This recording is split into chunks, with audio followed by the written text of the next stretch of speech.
The Spin-off Podcast Network.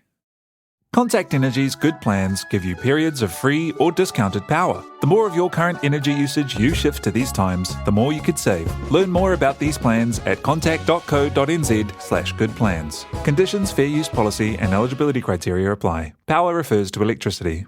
My cat Freddie loves to be brushed and cuddled. But stirring up his cat allergens meant sneezing and itchy eyes.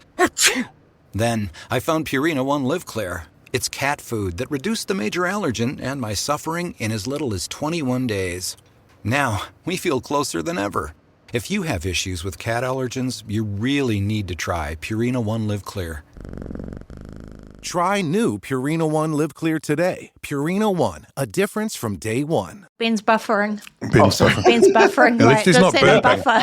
He burped on the morning report or 9 to 9 the I other day. love that. That's a legend. Little I was burp. kind of hoping that nobody would Excuse me.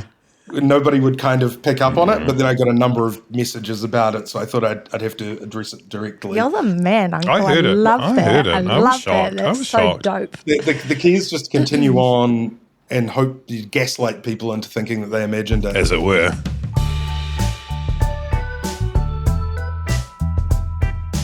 Kia ora tātou, this is Gone by Lunchtime. I am Toby Manhire today, and with me here on the morning of Wednesday, 7th of May, Annabelle Lee Mather, kia ora. Kia ora. Tapping away an email, there's someone there. Ben Thomas is in Wellington, how are you? Good. I'm glad that we could convene under urgency this morning.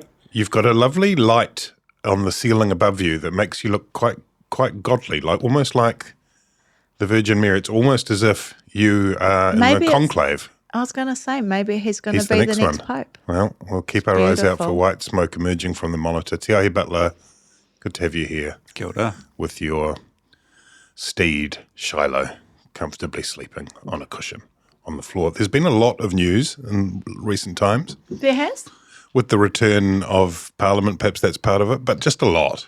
And there's the school lunch procurement being picked up and chewed on by the Auditor General. Donald Trump is shutting down the New Zealand film industry. Do you see that? It's gone. Whanawara Commissioning Agency is appointed. Prisoners losing the vote again. Erica Stanford email issues, which I think almost unfortunately from a purely news perspective, TV1 had One News had that story and then a whole lot of other stuff came across it. But I almost think this could work out quite well for Erica Stanford if it's framed as human versus printer. Like if you look at it through a human versus printer lens, who's going to back the printer? Exactly. And It is wild. Dave Graeber, who wrote Bullshit Jobs and that sort of, book Debt that we've all got in our rooms and have all read sort of, two-fifths of. He's said in his book, was it The Utopia of Rules, that about sort of expanding bureaucracies. He sort of observed that, in the 1950s and 60s, we thought the future would be flying cars, colonies in space, things like that. And all we had really developed was, social media, basically, and eBay and, extremely efficient ways of like buying and selling crap. I think this the same observation as, we were promised flying cars, teleportation, and we don't even have printers that work. This is technology that has been around, since what the 1960s, 70s. I don't know. I bought a printer for a big editing job I had to do. It was like a 400-page report or something for an international organization, and it was the Atlas Network or whatever. Yeah. It was actually the World Health Organization. Oh, okay. They're all the same. After a day of wrestling with the printer and getting like 8 pages printed out that I could do line edits on, I just went to warehouse stationery. Some of my colleagues who are generationally younger think I'm very odd for printing things out from the printer. My husband. What's he doing? What's that noise? What's those pieces? What's that he's holding? My husband's run a paperless office for many, many years. Is that right? Yeah. Successfully? very successfully. Or just because he can't get the I printer don't know how driver he to does work. it. It's possibly the latter. You mentioned social media, Ben. We might get to that if there's time, because there's been a push for a ban to follow the Australians, which was a sort of odd one. We'll get there. There's also the election in Australia, which we need to talk about, and its impact here. But yesterday we had a bombshell in which Brooke Van Velden appeared at 11 a.m. in Parliament to announce an overhaul of the pay equity process. And that's now, with slightly less than 24 hours to go, Parliament will be meeting shortly in urgency, I believe, to put that through its final reading, and it'll go through. So that's it's been both surprising and quick. The reform centres on tightening the criteria or lifting the threshold, moving from the requirement of 60% of a workforce to be one gender, almost always female, to 70%. That needs to be the case for at least 10 years. This is, of course, the most famous pay equity deal was in 2017, Christine Bartlett for rest home workers, and that sort of then ended up being put into legislation, which was supported by National at the time. It's worth saying. One of the main points that's been made in terms of the arguments for the necessity for these reforms is that some of the comparators have got out of whack. That is to say, the one that's cited, I think that was cited by Brooke Van Velden, the ACT MP and Workplace Relations Minister yesterday, was social workers and air traffic controllers, I think, being used. And it's complicated because it's not to say, I think the idea is the comparators aren't these people are doing the same jobs, because manifestly in that example they're not. But there are sort of metrics that can be compared, including over time. Anyway, it does seem as though there's a reasonable, even a compelling argument for reviewing the legislation, looking at what's working and what isn't. But rather than doing that, this is jettisoning the existing 33 claims that are in the pipeline, putting it through under urgency, which means that we don't have a select committee process. We don't hear from the people who have been through these processes, the people in the sectors. We don't hear from the employers. We don't get to see the officials' advice, whether from Treasury or from the Ministry. We don't get a regulation impact document. What's it called? The RAS. RAS, Regulatory Impact Statement. That one. And it does seem surprising, Annabelle, that this should go through so quickly. One of the questions that is raised is this really about the wanting to do the substance of this reform, or is this about freeing up some money? And there have been some ostensibly contradictory statements about that. Christopher Luxon has sort of said, how very dare you? How very dare you suggest that this is about the budget? Yes, it will provide some more money, but God forbid that would be the main motivation. But meanwhile, David Seymour said, I actually think that Brooke Van Velden has saved the taxpayer billions. She's saved the budget for the government. That? David Seymour, the leader of the ACT Party, soon to be Deputy Prime Minister. She's saved the budget for the government, he said. The minister led off on that in her stand-up. And Luxon, I think, came back to correct an answer in which he did acknowledge that part of it was about saving this money. And there's been this number that's been being thrown around of 10 billion over 4 years, which is a proper amount of money. And given what we've had in the lead up to the great festival of pre-budget discourse that has kicked off over the last couple of weeks, there has been this question around where is the money coming from? And it looks like this is a big chunk of it, Annabelle. Yeah, it does. It looks like a money grab, and unsurprisingly, because during the election, the government was questioned a number of times about how it was going to cover the cost of its commitments, like the tax for landlords and that sort of stuff, and it had to come from somewhere. Unfortunately, it's coming from our low-paid wahine workers of Aotearoa. It's so ironic that we know that income is everything when it comes to health outcomes, safety, housing, all of those things. things that keep women safe and healthy and their families, their tamariki, all of that stuff. Instead of supporting women to do that, our way, this government's way of supposedly protecting women is to, talk about legislation about who's allowed into the labs or not. It seems incredibly disingenuous when on one hand you've got members of the coalition who are clutching their chests over how the Māori Party are dealing with the Privileges Committee over the haka and the lack of, following due process in Parliament. And while this legislation is being passed by stealth to the exclusion of all of the communities who will most be impacted by it. Yeah, so I just to start off, we've got clients sort of with interests in this space. Should further clarify, nobody. You have lady clients. Nobody, as far as I know, was lobbying for a change in the law. So it was a real surprise, I think, to everybody. So I'm just going to talk about sort of the politics rather than the merits here. But I'm sure it's a coincidence that it's 15 days out from the budget, of course. I mean, to link those two would be awfully cynical, and we wouldn't. It really would be. Wouldn't Don't do that, Yeah. Toby. I mean, the genesis of the gender pay equity regime, I suppose, was the Christine Bartlett case, where the Employment Relations Authority and then the courts probably, I think, did apply what was at the time seen as quite a novel interpretation of the Equal Pay Act. Previously, the Equal Pay Act had sort of been understood to mean, a man in a workplace and a woman in a workplace doing the exact same job. The woman is being paid less.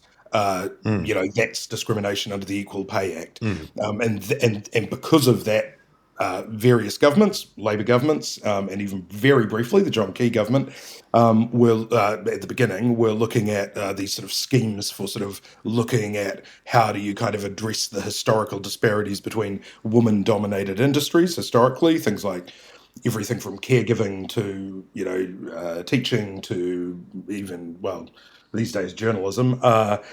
And how to address those pay disparities. So I think Bill English, as the Prime Minister, was the first person to put a sort of system around how you might start negotiating it. They made some amendments to the employment legislation to allow for it, and Ardern's Labor government in 2020 changed some of the settings a bit again to make it easier to do sort of union, for unions to raise these issues, that sort of thing. Where it hits the government is that a lot of these, so in theory, these are actions through the Employment Relations Authority that are raised by employees or unions against or with their employers. But what actually happened, in reality, whoever the employer is, in a lot of these industries, the ultimate funder is the government. And that's why it's such a sort of, a big fiscal matter for the Crown. And the critics argued that they became award rounds by proxy. And sort of, in law, they're very distinct, but they effectively are sort of part of a national collective agreement. Now, a lot of these, and there were some pretty big awards made, under the legislation. And unfortunately, they were very, very, very much clawed back in real terms by the inflation which hit after COVID. And that brought sort of, I think, a new sort of intensity to the round, or to these current claims. I think the most obvious, most immediate, politically, this doesn't play particularly well for the government right now. And especially, I think, the blitzkrieg approach to it. So we've seen this government go into urgency and, pass things in all stages previously, but that has tended to be, things that were coalition promises. That were, agreed by all parties during the election and then in the coalition negotiations. And repeals and so on. Yeah, and and the minister, Brooke Van Velden, did a few of those. Here, And also, I guess, you've got these issues like retrospectivity, because this also basically quashes clauses that were put into agreements through previous settlements. Now, where the government has done that so far in its term, it's been, say, for instance, in the Marine and Coastal Area Act, they introduced legislation that had retrospective elements. And there it was because they felt the Court of Appeal had, well, first of all, it was something that the parties campaigned on, but secondly, it was because they felt the Court of Appeal had come up with a judgment that was, really diametrically opposed to what they what they thought the intention of the law was, and they saw that as a kind of correction of judicial overreach. Here, you could say the Christine Bartlett decision was, not novel law, I think. But it's since been codified into legislation, and it also happened about 8 or 9 years ago. And so the idea that you would need urgent and retrospective legislation to address that now is a really hard argument to make. And I don't think it's been made, in terms of not having the necessary, regulatory impact statement, putting it through Parliament, announcing it and putting it through Parliament the same day. We're still in the same sitting day because of urgency. It's very difficult to see how that's justified, on the facts. Can I ask a question? What is the process for deciding if legislation is passed using urgency, and what is the tikanga behind urgency? Like, how is it meant to be applied? So the process is simply that Parliament votes by a majority to go into urgency. In terms of the sort of conventions around it, it's usually believed that, you should use urgency sort of sparsely. There's also two separate types of urgency. One is you just sort of sit for longer hours and you continue sitting when you might have otherwise adjourned for the day. And I think that's generally seen as pretty permissible. That's basically to get through a backlog often. Yeah, that's to make up for time management, basically, or to get through a big legislative workload. Then we've got what's happening with this bill, which is all stages urgency. That's where you don't have a select committee. You don't have the normally you've got to have at least a day between different readings of bills. This is where you do it all in one lot. And so, by definition, you don't have that sort of public consultation. You don't have a lot of time for scrutiny. Now, a classic area where that's seen as justified is this case that comes up every few years where a police college graduation class has not been sworn in correctly. And that means that all of their subsequent arrests could be challenged on the grounds of legality. What happens there is that the police commissioner will sort of quietly alert the government will quietly alert the leader of the opposition, and they will agree that as soon as question time's finished, they'll go into urgency to pass this bill retrospectively validating those warrants, and it's done in sort of 5 minutes before anyone in the public becomes aware of it, and any lawyers can apply to have arrests invalidated or convictions just discharged. And that's sort of the most obvious example of justified retrospectivity, but also all stages urgency. And then you've got sort of this I think is further down the other end, where it's really difficult to see what the urgency actually is, in the sense that you could do something like the Marine and Coastal Area Bill, which again was not sort of great process, but did allow for public scrutiny, where they said, we intend to pass this bill and it will be retrospective to the date of the announcement, which is today. And there's no way of contesting urgency, the use of urgency, Ben? No, only in the House. So you need a voting majority. So it really is up to whoever controls Parliament, which will be the government. I mean, the clue's in the word, isn't it? Is something urgent? And if you can imagine it, like if there's an act of God, if there's a pandemic or an earthquake or whatever, or a massacre that requires an immediate response, and people are on board with that, then that has an urgent response. Presumably, this has been in the diaries, maybe coded in some clandestine fashion for some weeks. So it's not in fact urgent, is it? I mean, it is. The other thing that it's worth noting is that they all do it, and in opposition, it's like this is what the leader of the opposition has said. It's irresponsible and completely mad, and they should stop and sit and find a proper, enduring solution. That's the leader of the opposition, Christopher Luxon, chastising Chris Hipkins, the Prime Minister, over putting Three Waters legislation through under urgency, and he was probably right, and so there is this kind of the opposition always chastises and reprimands and is appalled at the urgency, and I don't know what the answer to that is, but as far as the politics go, Ben mentioned the blitzkrieg, Annabelle, and I think there's it might be to do with the budget coming up quickly, but also perhaps the way it's been gamed out is let's just rip the plaster off, let's get this done. Another news story will come along and replace it. And so it won't be examined either through the parliamentary process or through the media and thereby through the public. The big question, I suppose, is women voters. There's been some analysis from the Australian election, which we'll come to talk about in a moment, that the women's vote was really important.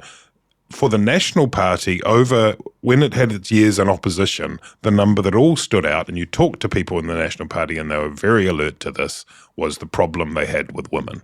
Post-Key, they had a real problem with women falling away. They'd worked very hard at that, trying to chisel the messages to a point, then look at policy and the presentation and all of that. The political question for National is whether or not this permeates into women voters, isn't it? I would have thought so, and I think that it will. It's particularly interesting because Luke Malpass, I think, mentioned in his quite excoriating column today that by his estimation, the change of the threshold for equal pay equity negotiations away from 60% of the workforce being women to 70% would only, and he believed, affect one of the 33 claims. Now, from my Googling, I think that one is secondary teachers. Now, I think that's the one where you're most likely to hit up against women voters in terms of mothers. I think a lot of people, for a lot of people, caregivers are a bit sort of out of sight, out of mind. Irrespective of the merits of that, we've seen, in previous sort of political actions, doctors, teachers tend to get sort of real results with their industrial action. Other groups that are affected by this legislation, because by and large, more vulnerable workers don't have the same political impact. And also they're less likely to vote as well. Yeah, that's right. Now, but there, so I think it obviously is a risk for National. National is a centre party. National needs women voters. ACT and New Zealand First, I mean, they don't need women voters. ACT's polling among women is 4? Like people, the apart from that, their vote amongst women is basically nil, right? And so I think that, and so for them and their audience, which likes cost cutting, this is an obvious thing for them to really front foot. Huge win. Cost savings. Yeah.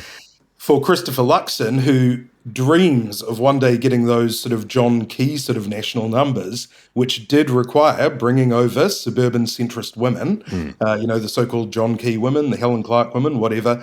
He can't afford to for that to be his perception. And so I don't think it's any coincidence, of course, that Catherine Wedd's private members bill about social media safety was, personally championed by the Prime Minister in a video sort of release. And I received a National Party email yesterday telling me about, the concern that National had for my children and social media. And so I think, very clear attempt to sort of, and then as, both Luke Malpass and Thomas Coughlan pointed out,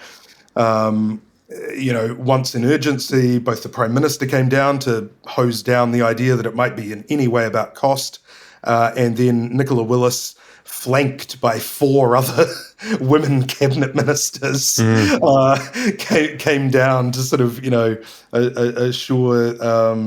assure journalists that this was not in any way sort of discriminatory. And I think, look, it is worth noting, it's not just women, it's men who work in these fields that have been predominantly women in the past, right? So, the great thing is we're going to be able to afford all of those charter schools now. So, hooray. Jif peanut butter. It's that jiffing good, it doesn't really need advertising. So instead, enjoy the calming sounds of the ocean. Jif. Ooh, it's that jiffing good. Get your Jif at Jif.com. Last week was our first playoff game, and my plaque psoriasis was so itchy under all my gear. Sometimes just thinking about scratching could take me out of the moment. And then my doctor told me I could get clearer skin with a pill called Otezla. Otezla apremilast is a prescription medicine used to treat adult patients with plaque psoriasis for whom phototherapy or systemic therapy is appropriate. Otezla can help you get clearer skin after just 4 months. Okay, ready for the next game. Talking to my doctor about a pill was a total game changer. Don't use Otezla if you're allergic to it. Get medical help right away if you have trouble breathing or swallowing, swelling of the face, lips, tongue, throat, or arms. Severe diarrhea, nausea or vomiting, depression, suicidal thoughts, or weight loss can happen. Tell your doctor if any of these occur and if you have a history of depression or suicidal thoughts. Live in the moment. Ask your doctor about Otezla. Call 1-844-4-OTEZLA or visit Otezla.com for prescribing info about cost, and more. This podcast is supported by Progressive, a leader in RV insurance. RVs are for sharing adventures with family, friends, and even your pets. So if you bring your cats and dogs along for the ride, you'll want Progressive RV insurance. They protect your cats and dogs like family by offering up to $1,000 in optional coverage for vet bills in case of an RV accident, making it a great companion for the responsible pet owner who loves to travel. See Progressive's other benefits and more when you quote RV insurance at Progressive.com today. Progressive Casualty Insurance Company and Affiliates. Pet injury is an additional coverage and subject to policy terms. Let's go quickly on that social media bill, because it was an interesting one, and I think the timing, you're right, perhaps was something other than a coincidence. That is to say, a members' bill has been chucked in the cookie tin, not tabled in the House, and there was that video presented with Christopher Luxon, the MP, whose name has been? Catherine Wedd. Catherine Wedd. From Tuki Tuki. From Tuki Tuki. First team MP. And I saw that image and I thought, somebody needs to tell this guy that he is the Prime Minister. Here he is, and they're calling it a national bill. It's a members' bill. And it then, an hour later, an ACT press release came out and they said, we don't think it's workable, this legislation, which is inspired, if not modelled, on the Australian example, which is has gone through Parliament, but it hasn't played out yet. And there are obviously lots and lots of potential road bumps to come with that in terms of what's ruled in, what's ruled out, how it's enforced. All of that it is complex. And ACT makes that point. An ACT of this morning, in fact, come out and said we want a select committee inquiry into what to do about the scourge of social media with young people. So they're on board with that too. But what underpins all of that is the polling. I think if you ask what is the single most successful change that has been implemented by this national-led government so far, the most kind of unanimously popular, I would argue it's the ban on phones in school for children. It's very hard to find anyone who doesn't think, yeah, good idea. And you talk to parents and there's a general view that this is a problem. It's like different people have different solutions to it. The polling, there's a Horizon poll from the end of last year that found that 74% of respondents said there should be an age limit for accessing social media in New Zealand. 76% of National Party voters thought that was a good idea. the National Party, Is Christopher the age Luxon. limit only up to 55? I'd totally be on board for that. There's a good cartoon that a colleague shared the other day showing two kids in prams talking about their concern about their mummy's screen time. Another colleague said to me this morning that it had been a hot topic of discussion in their household last night, this proposed social media ban. And the analysis from her 12-year-old daughter was Christopher Luxon is going to lose so many followers over this. Does he realise just how many followers he's going to lose? You watch those numbers. Under 16, the young Nats are certainly not at the sort of heights they were under John Key. Maybe a few 17-year-olds in suits from Hawke's Bay. Something to bear in mind. It's just an interesting kind of slightly roundabout kaleidoscopic way of this coming into the political process. I think maybe Labour are a bit slow to grab this one, and Luxon sort of has taken the initiative here. There's not even the odds are that it won't land in Parliament before the election anyway. So it's kind of as much as anything, a statement. We've had an increasing number as well, Ben, of private members being lobbed in, members' bills, as they're called now, as a way of kind of flying a flag. You know, we've had them plenty from New Zealand First, some from ACT. It's, whether it's woke banks or definitions of genders or whatever. It's almost kind of a midterm policy campaigning that has happened. Is that what's going on here? And just on this issue, my firm's got a couple of tech clients who are potentially affected by this, this legislation if it happens. So I'm just going to talk about maybe more the politics rather than the merits of it. I think we've previously talked about how not just New Zealand First and ACT, but in this three-way coalition where Christopher Luxon so often found himself sort of submerged or obscured by his much more experienced and sort of savvy, partners in the coalition, Winston Peters and David Seymour. Yeah. National has to act a lot more like we've seen minor parties in the past in government and try and distinguish itself as a brand. People don't sort of think the government is national. Their polling has been pretty much under their election night results, relatively consistently. It's recovered, since those real doldrums in February, but it's still, not where you would normally think that a major party would be in comparison to its smaller partners. And so part of this is, that branding. And because I think it is important to note, the minister whose portfolio this falls in, digital and online safety, is Brooke Van Velden, the ACT Minister for Internal Affairs, and she said a week ago, before this bill was debuted, that the government had no plans to put in a minimum age for social media. Correctly. The government. That's right. It's got to do with the government. What would make you think that this guy, Christopher Luxon, has any connection to this other thing called the government? I mean, don't be absurd. And so we see the extraordinary sight, I don't think this has ever happened before, of a prime minister promoting a private members bill by one of his MPs. So, just to go back, private members bills are non-government bills. They're basically for backbenchers, people who aren't members of the executive, the ministry.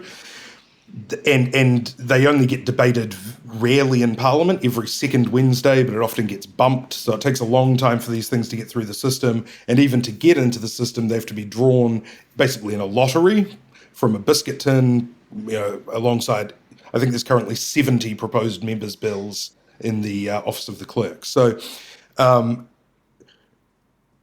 around the John Key government times, so this used to be basically a way for opposition MPs to advance legislation when they weren't in government. Sue Bradford, I think, had 3 private members' bills passed. She was extremely lucky with the draw and a very canny Sometimes politician. technical local issues, sometimes conscience issues. Yep. Often quite little technical things. And then the John Key government had a sort of strategy. Can I say one of my favourites was it Nuk Korako, the missing luggage? Oh, lost luggage. That's right. Oh, that was a beauty. So related to that, the Key government had a strategy with members' bills, although it didn't have a strategy because, of course, they're not government bills. They're private members' bills devised by the members independently without the government's input. But there was a strategy that that national MPs would submit private members' bills for little things that probably needed a bit of a tidy up, but you certainly wouldn't waste government time on. And this would also crowd out opposition members' bills, so they would have less of a chance to sort of grandstand. And now we're seeing a sort of further evolution, which is where government parties, backbenchers, are enlisted basically by the leadership to take forward party policies that sort of clash with what the minister from another party wants to do in that portfolio or what cabinet wants to do, and promote it that way, but as a party branding exercise. Andy Foster, you're really interested in prosecuting this important issue around wokeism. Oh, am I? Oh, yes, I am. I absolutely am. I mean, I think there's absolutely merit in this legislation, isn't there? And it's, there's growing concern among parents about, their children's relationship with social media. So for National, I think it's actually quite a smart move to be promoting this idea and bill. Equally, I totally understand why ACT would oppose this. This goes against everything they stand for, this type of regulation, and there's self-interest too. I think ACT and particularly Seymour has been very smart at using social media to engage young people.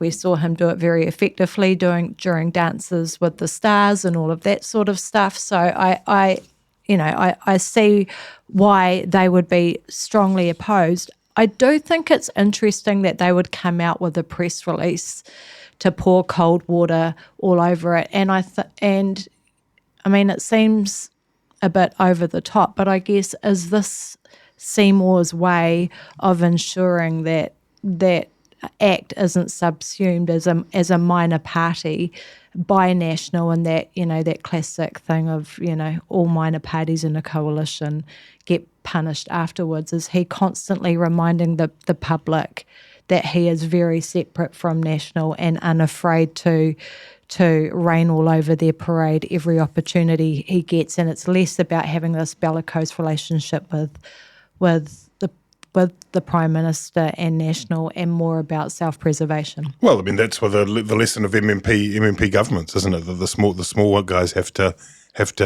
shout to be heard, otherwise they'd get disappeared by the process. Just for the record, the most recent release from ACT, which has come out like in the last hour, is Pamjit Pamar has written to the Education and Workforce Committee calling for politicians to listen to all the options for reducing the harms on social media on young people. So they want an inquiry into the impacts of social media on young people too. And that's one area where I think pretty much no political party would dare argue with that. When you talk to other parents about the impact of social media, of screen use on their children, and from offshore, being algorithmically geared and changing the way behaviour of their children. I mean, it's just I don't think anyone would argue that the status quo is fine. Should we talk about Australia before we go? Everyone's calling it a bloodbath now. It was meant to be. I saw it was being called on a knife's edge on one of our major news sites, puzzlingly in the lead up. But bloodbath, it turns out, it's called a landslide to Albanese's Labour Party over the LNP coalition. I read some of the analysis in Australia, and it's very clear that the coalition failed because it went too big on the culture wars, and it failed because it didn't go big enough on the culture wars, and it failed because Peter Dutton didn't show people who he was, and because he showed people who he was. So it's we're in the kind of part of the grieving process where the different wings of the Liberal and National Party coalition are saying entirely contradictory things about the reasons for their defeat. In terms of its impact on us and the broader global wins, we also saw in Canada, of course, Mark Carney in large part thanks to Trump, which Trump acknowledged overnight in an Oval Office meeting with the new Canadian Prime Minister that he helped him win. He was quite pleased with that. It's almost, and it's such a, I mean, I know it's a cliche to say it's a reality TV president, but it's like he wants to have influence around the world. It doesn't really mind what the influence is. If it's good or bad. Good or bad, all publicity. So long as people are all watching. publicity. People are tuning in, aren't they, tomorrow to ratings. see how he has single-handedly killed all the hobbits. But we loved the hobbits. No, they're all dead now. I killed the hobbits. I shut down the British and the New Zealand film industries. He'll be claiming credit for having the eagles removed from Wellington Airport. That's true. We could replace it with timing.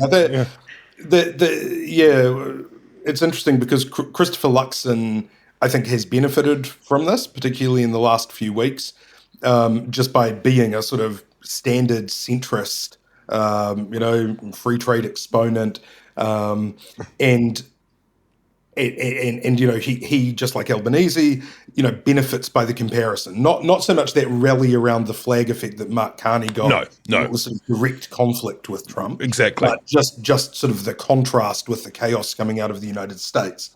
Now, Luxon does have an opportunity to do the Mark Carney thing now that the film industry has been targeted. He could square up, disregard Winston Peters' instructions that we keep our head down and don't get involved in any bellicose language. And he could do a full-on China and retaliate against the proposed movie tariffs. He could say we're stopping all exports of Cliff Curtis until this is dropped. I dropped. Speaking of Cliff Curtis and dropping, I dropped a bag on a plane on Cliff Curtis. Did you? Recently, and then afterwards, Oh my God, Emily said to me, "That was Cliff Curtis." I went, "Oh no, he was so nice about it." Oh, was I didn't he? realize it was him. We had kids and stuff, but he was like, "Oh, don't worry, that's all right." He was made a little joke about it. It was really Wow. what a guy, what a legend. Yeah. You make a good point, Ben, in terms of the difference between Canada and Australia, and it's really important to be clear about that. The influence of Trump on Canada was immense. The influence on Australia was partial. It was there. It was a factor in terms of people wanting to feel reassured. It was interesting as well. I thought that Christopher Luxon. But I also think that the Trump effect has had a different type of effect in Australia, but it's still partly him, because one of the things that I read is that there was a massive shift among Chinese voters from the Liberal Party to Labor. And I can't help but think that is partly because of the Trump effect as well. Trump, who, by the way, has been like the single greatest thing to happen to China and the left. The interesting thing is that in Australia, you're right. I think it's obviously it is different from Canada, but one of the ways it's different is that Peter Dutton, as the coalition leader, was kind of trying to sort of cash in on that sort of Trump support. He was really trying to enter the culture wars. And Jacinta Price. Yeah, unlike the Conservatives in Canada, who were like, well, no, we don't agree with them either, but we're just sort of lost in the noise. Yeah. Dutton, thought because he was pushed by the right of his party, and I'm not saying that there were no racists in Australia before Trump, right? This is tapping into a proud cultural tradition over there, but they, but I think the reception that kind of culture war rhetoric got, changed dramatically once, because the associations with Trump and the Republicans in the States are now so much more negative amongst the grouping of countries that I would sort of, in a technical term, call relatively sane. And so so I think Ben Mackay, former Australian Associated Press gallery correspondent, you did a very good interview with him just before the election, Toby, on this same podcast channel. Yeah. And he made the very astute point that in New Zealand it may play out differently again, which is that there certainly are people who are invested in that culture war narrative, from social media, from Trump. They are not centrists. They're not going to carry a majority, but they may still be quite profitable grounds for either New Zealand First or ACT. to plunder. And in Australia, they don't have the same sort of proportional representation that makes that pay off. I think the timing is, that in Australia has definitely played a part as well. Like, it's been about a year and a half since the voice to Parliament vote. People have sort of like awakened from the fever dream of that and looked back and been like, would I really have voted that way again? Was it really that big a deal? You've got obviously the Trump influence.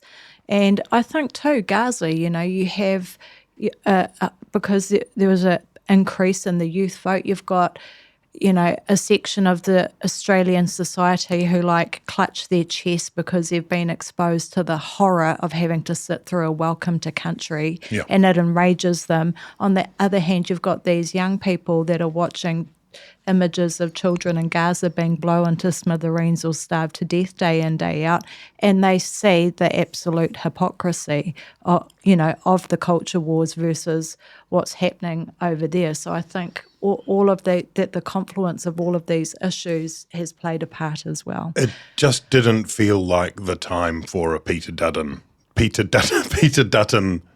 Prime Minister, did it? It just didn't, for all those different reasons. And one of the questions, I think, is when we come back to here is how much of that is it didn't feel the time for a change. It feels like contra in the much of the last decade, incumbents were under pressure, whether this is now the time for incumbents.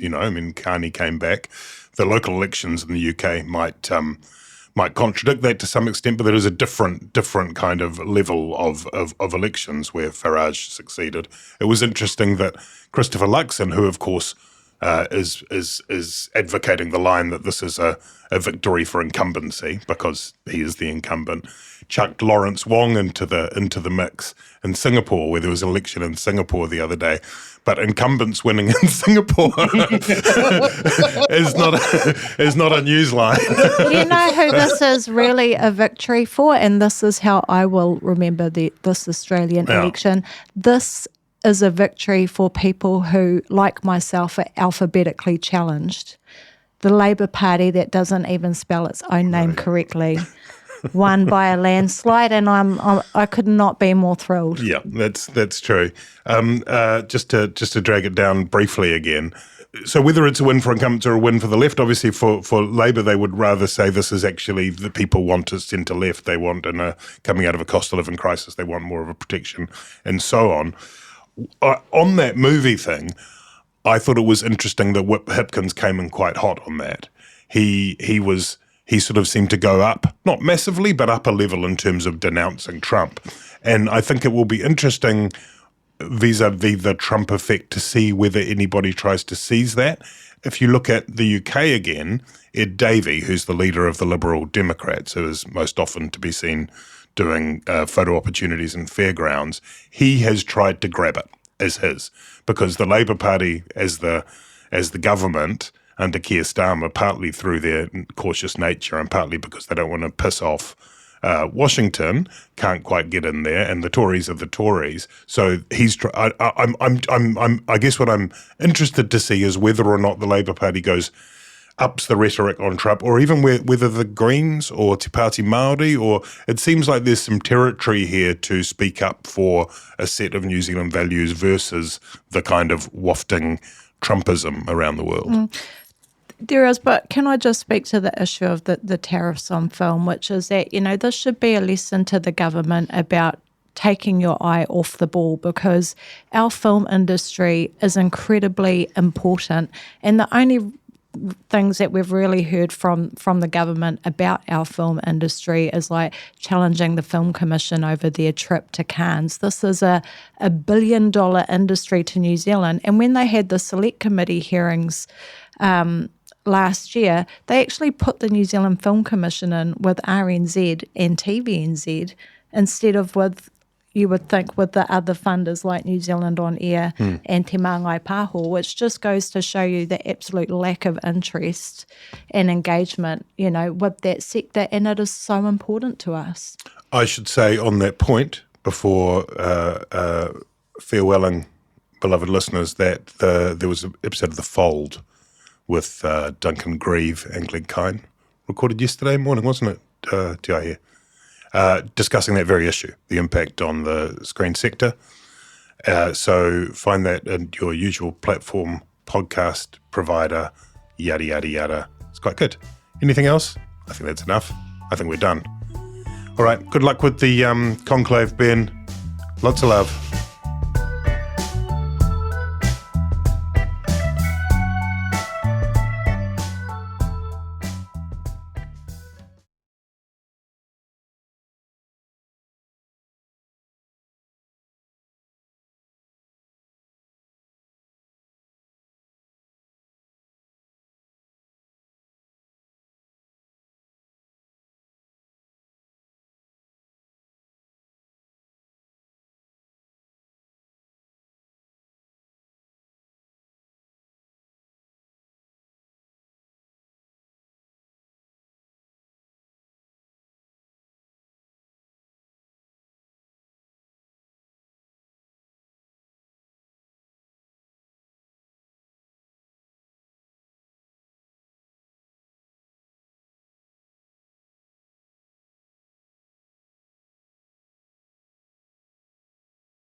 The Spin-off Podcast Network.